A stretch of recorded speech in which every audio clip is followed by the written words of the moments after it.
2 minute 4 minute 5 minute یا 2 آیت یا 5 آیت یا ایک سورہ روز ہم قرآن کی پڑھتے ہیں. چھوٹے سے شروع کریے، بڑے گولز مت رکھیے، شروعات کیجیے، انشاءاللہ اللہ تعالیٰ آسان کریں گے. 2 4 آیت، 1 2 آیت روز ہمیں پڑھنا ہے تو پڑھنا ہے.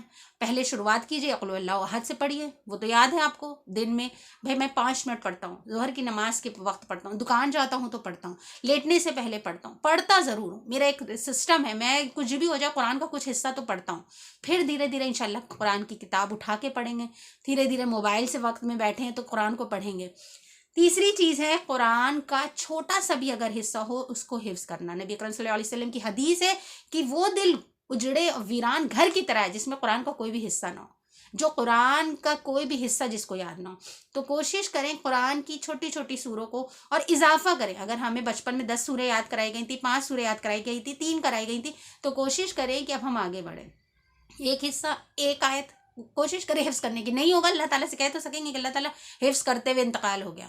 میں نے کوشش کی تھی، 3 آیتیں صرف لائن میں نے یاد کری 30 سال میں. لیکن اللہ تعالیٰ رحیم ہے، رحمان ہے، تو اللہ تعالیٰ آپ کی کوشش کو کہیں پہ بھی ضائع نہیں کرتے. اور یہ قرآن خود کہے گا اللہ تعالیٰ یاد کرنے کی کوشش تو کی تھی، زندگی ختم ہو گئی. اللہ تعالیٰ کوشش تو کی تھی، نہیں کر پایا، اس کا دماغ نے ساتھ نہیں دیا. اللہ تعالیٰ اس نے لگائی تھی، دل تو لگایا تھا آپ سے، وہ بات الگ ہے، کامیاب نہیں ہوا. تو انشاءاللہ ہم کوشش کریں کہ قرآن کا چھوٹا سا حصہ ضرور حفظ کریں. سال بھر میں اگر ہم نے صرف رمضان میں ہی 1 2 آیت حفظ کر لی، that will be much more beneficial than this دنیا. اس کے بعد ہے قرآن کو غور سے سمجھنا، جو سب سے امپورٹنٹ پارٹ ہے. کیونکہ قرآن میں کہیں پر بھی اللہ سبحانہ و تعالیٰ یہ نہیں لکھا کہ قرآن کو حفظ کرنا مسٹ ہے. اللہ تعالیٰ نے کہیں پہ بھی نہیں کہا کہ قرآن کو یاد کرو. اللہ تعالیٰ نے کہا غور کرتے ہیں وہ لوگ، غور سے سنو. اللہ تعالیٰ نے یہ دنیا بے جا نہیں بنائی ہے، بے فائدے نہیں بنائی. یہ کون ہے جو دنیا کو چلا رہا ہے؟ کون ہے جو زمین سے پیڑوں کو اگا رہا ہے؟ کون ہے وہی مٹی میں اللہ سبحانہ و تعالیٰ رس دے رہا ہے، جوس دے رہا ہے، گنا دے رہا ہے، اور وہی مٹی سے اللہ تعالیٰ باز نکال رہا ہے بے رس.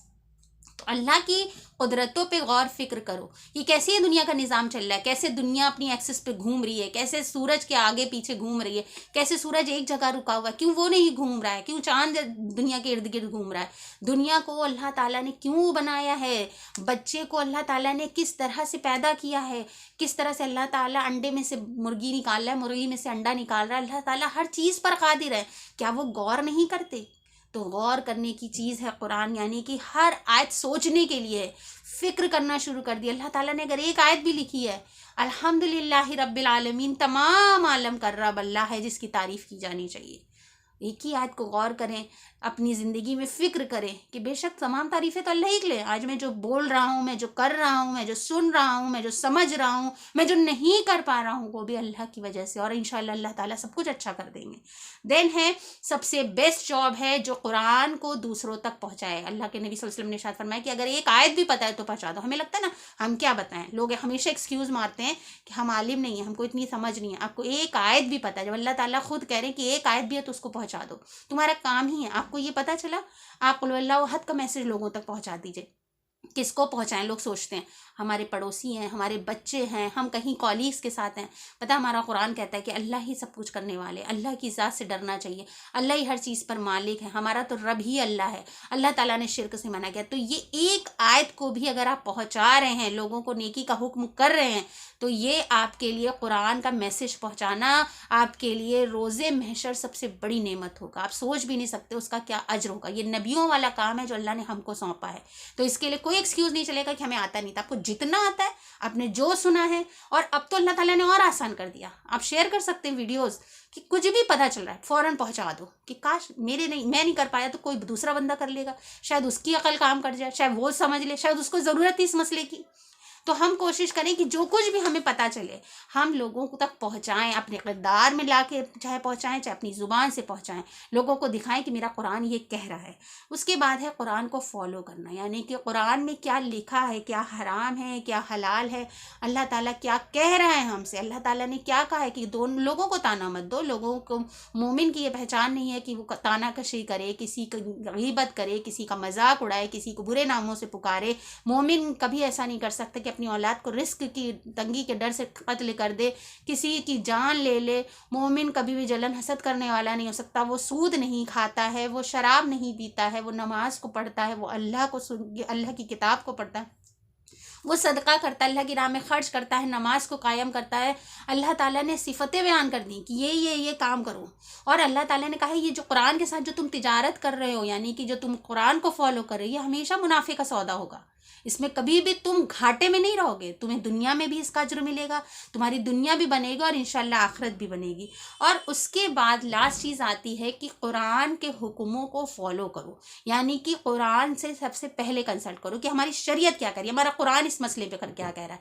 پھر دنیاوی کورٹ میں جاؤ، یعنی کہ اللہ کو حاکم مانو. اللہ الحکم، اللہ کا نام ہے، اللہ عدل ہے کہ اللہ تعالیٰ سب سے بہترین بدلہ دینے والے. آج ہمارے ساتھ کوئی بھی مسئلہ آتا ہے ہم سب سے پہلے دنیاوی کورٹس میں جاتے ہیں، ہم جاہلوں کی کورٹ میں جاتے ہیں، جس قرآن میں اللہ تعالیٰ نے خود کہا ہے کہ تم جاہلوں سے مسئلے پتہ کرتے ہو، پہلے اپنے نبی صلی اللہ علیہ وسلم سے پوچھو. حدیث کی روشنی میں دیکھو کہ میری ہسبینڈ سے نہیں بن رہی ہے، میری بیوی سے نہیں بن رہی، تو شریعت اب میرے کو کیا حکم دے رہا ہے. میرے بچے میری نافرمانی کر رہے ہیں تو اب شریعت مجھے کیا حکم دے رہی ہے. میرے گھر والے میرا حق مار رہے ہیں یا میرے ساتھ کوئی بدسلوکی کر رہا ہے تو اللہ میرا کیا حکم دے رہا ہے. اس کے بعد ہمیں کورٹ جانا. تو آدھے مسئلے تو ہماری زندگی کے صرف اس وجہ سے ہیں کہ ہم قرآن کھول کے نہیں دیکھتے ہیں، ہمیں پتہ ہی نہیں ہے کہ قرآن کیا کہہ رہا ہے. قرآن کب صبر کرنے کو کہہ رہا ہے، قرآن کب ہمیں آواز اٹھانے کو کہہ رہا ہے. قرآن ہمیشہ یہ نہیں کہتا کہ آپ پٹ رہے ہیں گھر میں، آپ کا شوہر مار رہا ہے، آپ کو گالیاں دے رہا ہے تو آپ برداشت کرتے رہیں. نہیں، قرآن نے کبھی نہیں کہا. تو قرآن کہہ کیا رہا ہے پہلے یہ پتہ کریں، اور پھر اپنے ہیومن رائٹس کو لینے کے لیے بھی قرآن کے حکموں کو، قرآن کے نیموں کو، قرآن کے قانون کو مانیں. تو انشاءاللہ اگر ہم قرآن کی ان چیزوں کو فالو کریں گے تو یہی قرآن قیامت کے روز ہمارے لیے کھڑا ہوگا اور حجت قائم کرے گا اللہ سے کہ اللہ میں اس کو جہنم میں نہیں جانے دوں گا. اللہ یہ مجھ کو فالو کرتا تھا، اللہ یہ مجھ کو سنتا تھا، اللہ یہ مجھ کو پڑھتا تھا، اللہ تعالیٰ یہ میرے پر غور فکر کرتا تھا، اللہ تعالیٰ یہ میں اس کو نہیں جانے دوں گا. سوچئے جب قرآن میرا کیس لڑ رہا ہوگا اس وقت ہمیں بولنے کی بھی ضرورت نہیں پڑے گی. اس وقت جب اللہ سامنے کھڑے ہوں گے، ترازو رکھا ہوا ہوگا، حشر کا میدان ہوگا، پسینہ نکل رہا ہوگا، سورج زمین پہ ہوگا، لوگ نفسی کا عالم ہوگا، اس وقت ہم بول نہیں پائیں گے، اس وقت ہم اپنی چیزیں بیان نہیں کر پائیں گے، ہم کہیں نہیں پائیں گے کہ اللہ مجھے معاف کر دیجئے. اس وقت یہ قرآن ہمارے لیے لڑ رہا ہوگا. تو انشاءاللہ ہم کوشش کریں اپنی زندگی میں بدلاؤ لائیں اور قرآن کو اپنا وکیل بنانے کی تیاری آج سے ہی شروع کریں. اگر آپ کو یہ ویڈیو اچھا لگا ہو، پسند آیا ہو تو پلیز کمنٹ کر کے ضرور بتائیے گا. وآخر دعوانا الحمدللہ رب العالمین. السلام علیکم ورحمۃ اللہ وبرکاتہ.